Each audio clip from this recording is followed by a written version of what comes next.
Hi everyone, thanks for tuning in, and today's going to be a short one, but I think it's going to be a good one for a lot of players out there, particularly helpful with the driver. A viewer noticed one of my pre-shot checks that I use in some past videos and asked me to explain what they are for. So today we're going to look at something that's often overlooked, but I find is very helpful to moving well and hitting successful golf shots.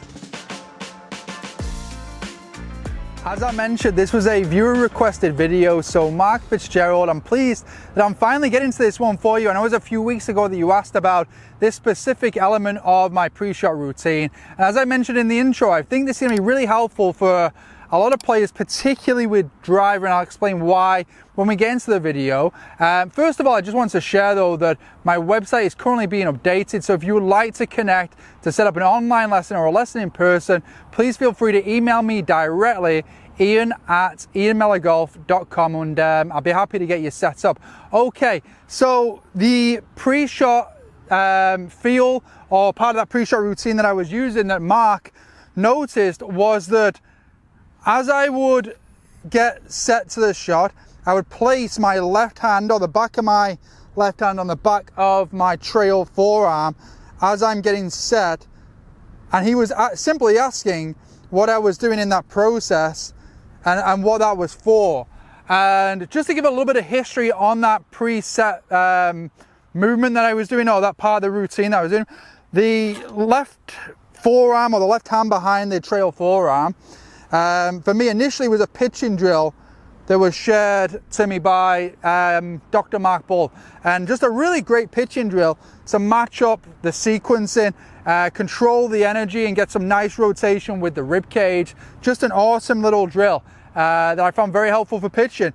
And I noticed that one of my tendencies, and this is from working with one of the doctors, mostly McLaughlin, in my rib cage, was for me to get a little extended, a little open, and almost these lower ribs on the right side to kind of almost stick out a little bit. So if I would go into setup position, I wouldn't have a lot of room between my trail forearm and my rib cage. But if I get set quite nicely in the way that he guided me there, with the rib cage almost sitting down nicely there, and then I let my arms hang, I'd have a lot more room in there. So one of the checks for me was, one, first of all, making sure I had enough room in there, and then second of all, when I get set up and I go down in this manner here, I can use my forearm as a gauge, my left forearm that is, as a gauge as to where my rib cage is actually aimed or aligned to.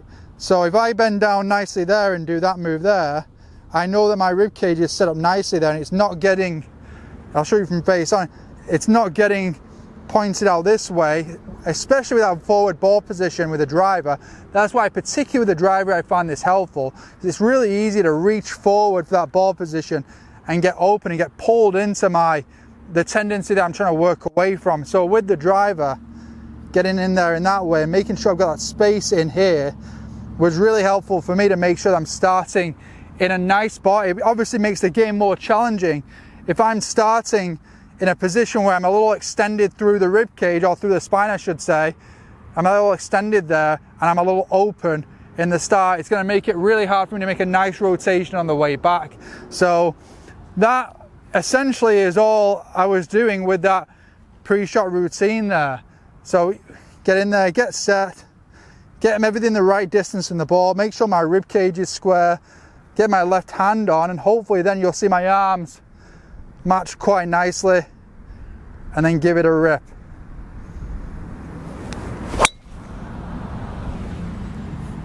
Okay, so Mark, I hope that was clear enough. I hope it answered your questions, and it might be a little bit uncomfortable for some players in the start to shift and put themselves in that position, because of being so used to standing in another way. So maybe be patient, focus on some smooth takeaways, and hopefully that does help players out there with specifically the tee shots.